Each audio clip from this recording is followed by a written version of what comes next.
Droppers बच्चे problem में, हमारा सिलेक्शन नहीं होगा, जो अपीयरिंग होते हैं उनका ज्यादा चांस होता है, तुमको ये कर दिया जाएगा वो कर दिया जाएगा, और वो बच्चे फ्रस्ट्रेट होकर या तो कुछ बच्चे छोड़ दे रहे हैं या फिर फ्रस्ट्रेशन के साथ वो प्रिपरेशन भी कितना भी कर लें कुछ नहीं कर पाएंगे। जी, IMU CT के लिए स्पॉन्सरशिप के लिए जो बच्चे प्रिपरेशन कर रहे हैं और वो ड्रॉपर है तो वो बहुत बड़ी प्रॉब्लम में है, क्योंकि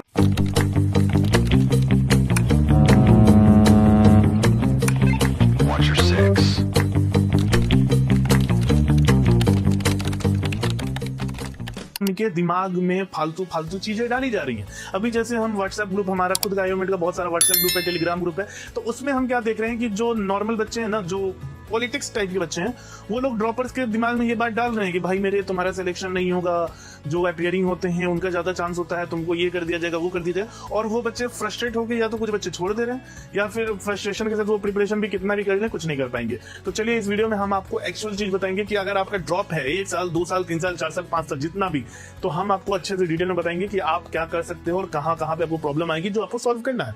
वीडियो स्टार्ट करने से पहले बता दें, अगर आप IMU CT या फिर स्पॉन्सरशिप की प्रिपरेशन कर रहे हो तो डिस्क्रिप्शन में व्हाट्सएप ग्रुप टेलीग्राम ग्रुप का लिंक है, आप उसको ज्वाइन कर सकते हो। अगर आपको गाइडेंस के साथ प्रिपरेशन करना है तो आप IMU में ज्वाइन कर सकते हो। IMU में ऑनलाइन और ऑफलाइन दोनों क्लासेस हैं।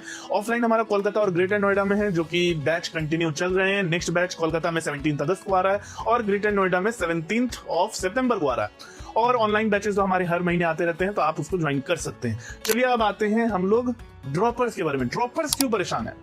क्योंकि ड्रॉपर्स को लगता है कि वो कम कंपनी में एलिजिबल है और इंटरव्यू में जाएंगे तो इंटरव्यू गुस्सा के उसको भगा देगा, ये कर देगा, जो कि उसके दिमाग में ये बात डाला जाता है। आपको बता दें, हमारे IMU मेट में मोस्टली जो सिलेक्शंस होते हैं, अगर मान लीजिए इस बार DNS के लिए हम लोगों को लगभग 190 कुछ सिलेक्शंस है, तो उसमें 50% ड्रॉपर है, 50% लगभग अपीयरिंग है। ड्रॉपर्स को प्रॉब्लम नहीं आती है। क्यों नहीं आती है? क्योंकि इंटरव्यूअर को भी पता है कि कंपटीशन इंक्रीज हो चुका है। बच्चा अगर प्रिपरेशन किया है पिछले साल, अगर इस साल वो आ रहा है, मतलब कि वो डेडिकेटेड है इस फील्ड को ज्वाइन करने के लिए, तो वो उसके अगेंस्ट कुछ नहीं बोलेगा। हाँ, तुलानी में जो प्रॉब्लम हुआ है, तुलानी वाले बोले हम लोग सिर्फ अपीयरिंग लेंगे। चलिए, किसी किसी इंस्टीट्यूट का होता है। फ्लीट मैनेजमेंट का है कि 1 साल का ड्रॉपर चलेगा, पर फेब बैच में नहीं चलता है। फेब बैच में आपका, जैसे इस बार का फेब बैच है, 2026 पास आउट होना चाहिए। अगर नेक्स्ट ईयर अगर आप अगस्त बैच 2027 की बात कर रहे हैं, तो फ्लीट वाले 2026 पास आउट को एक्सेप्ट करते हैं। एंग्लो में ड्रॉपर को कोई दिक्कत नहीं होता। मेरे IMU में से कितने ऐसे लड़के गए हैं जिनका एज 22 साल 23 साल 24 साल के एज तक में भी सिलेक्शन हुआ है। क्यों? सब कुछ इंटरव्यू परफॉर्मेंस पे। अगर आपका इंटरव्यू परफॉर्मेंस अच्छा है, अगर आप इंटरव्यू को कन्विंस कर लेते हो अपने आंसर से कि हाँ ये रीजन था और इसके वजह से ड्रॉप हुआ है, तो कहीं पे भी आपको कोई प्रॉब्लम नहीं आएगी। ड्रॉपर्स के लिए कोई दिक्कत की बात नहीं है, हम आपको ये क्लियरली बता रहे हैं। ग्रेट ईस्टर्न में इस बार हमारे जो सिलेक्शंस हैं, उसमें ग्रेट ईस्टर्न में 3-4 ऐसे बच्चे हैं जो 2-3 साल से तैयारी कर रहे थे, उनका नहीं हुआ, IMU में ज्वाइन किए, इस बार सिलेक्शन हुआ है। ठीक है, कभी रैंक नहीं आता था, कभी कुछ होता, तो इस बार रैंक भी आया है, सिलेक्शन भी हुआ। 19,000 रैंक, ठीक है, 19,000 रैंक है, 72% PCM है, ग्रेट ईस्टर्न में सिलेक्शन हुआ है।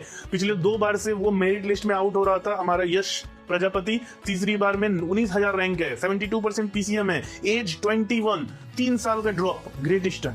ऐसे ही और भी लड़के हैं जिनका हुआ है।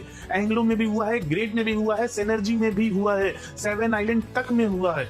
तब आपका क्यों नहीं होगा? कोई दिक्कत की बात नहीं। कोई अगर आपको बोलता है ना आप ड्रॉपर हो, ये प्रॉब्लम आएगी वो प्रॉब्लम नहीं, भैया नहीं आएगी प्रॉब्लम। तुम अगर 25 के नीचे हो, ठीक है, मान लो 22 साल 23 साल 24 साल के हो, तुम्हारे पास सिनर्जी अच्छा ऑप्शन है, तुम्हारे पास SCI अच्छा ऑप्शन है, ग्रेट अच्छा ऑप्शन है, तुम्हारे पास एंग्लो अच्छा ऑप्शन है, ये सब जगह ट्राई करो ना, हो जाएगा, कोई दिक्कत नहीं होगा। ठीक है, बस तुमको इंटरव्यू में इंटरव्यूअर पूछे कि बताओ तुम्हारा लेट क्यों हुआ। मान लो तुमने ग्रेजुएशन किया है, तुम बोल दो कि तुमको मर्चेंट नेवी के बारे में पता नहीं था, तुम ग्रेजुएशन कर रहे थे, उसके बाद जब पता चला तुम इधर आ गए।